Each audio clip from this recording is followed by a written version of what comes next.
بسم اللہ الرحمن الرحیم۔ ترکوں کے آباء و اجداد اور ان کا اصل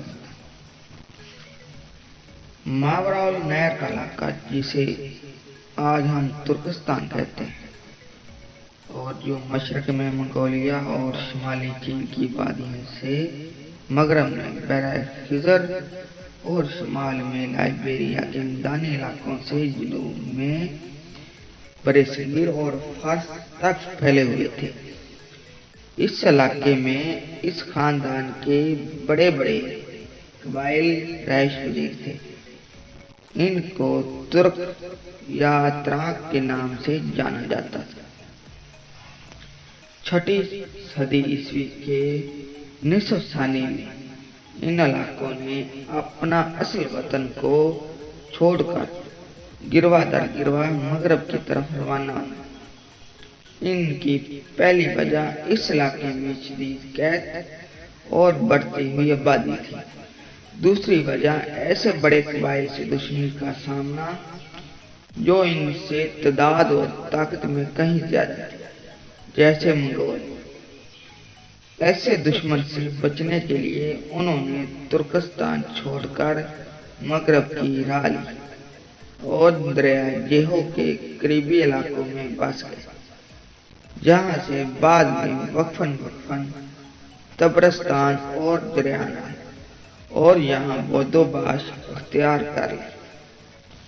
اس طرح ترک ان اسلامی علاقوں کے قریب ہو گئے جن کو مسلمانوں نے 21 ہجری سن 641 میں معرکہ ناہمند اور فارس میں دولت ساسانیہ کے ستوک کے بعد فتح کیا تھا۔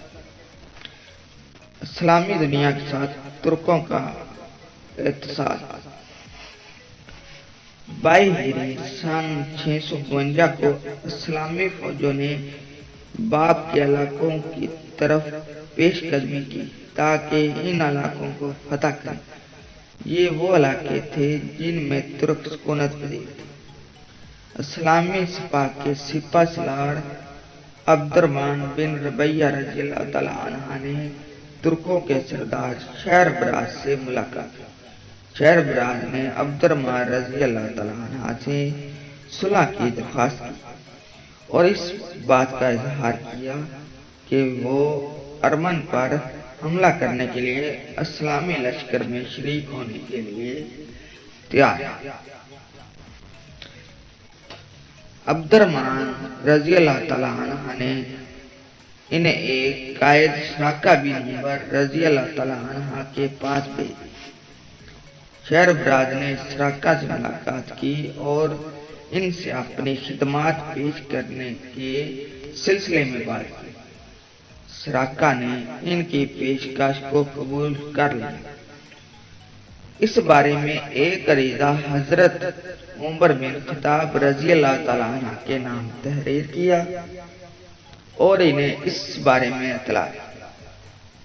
حضرت عمر فاروق رضی اللہ تعالیٰ عنہ نے بھی شراکہ کی رائے سے اتفاق کیا اور اس کے بعد مسلمانوں اور ترکوں میں باقاعدہ معاہدے طے پائے۔ یوں مسلمانوں اور ترکوں میں کسی قسم کی جنگ نہ ہوئی، بلکہ یہ دونوں لشکر ارمن پر حملہ ہوئے اور وہاں سلام کی اشاعت ہوئی۔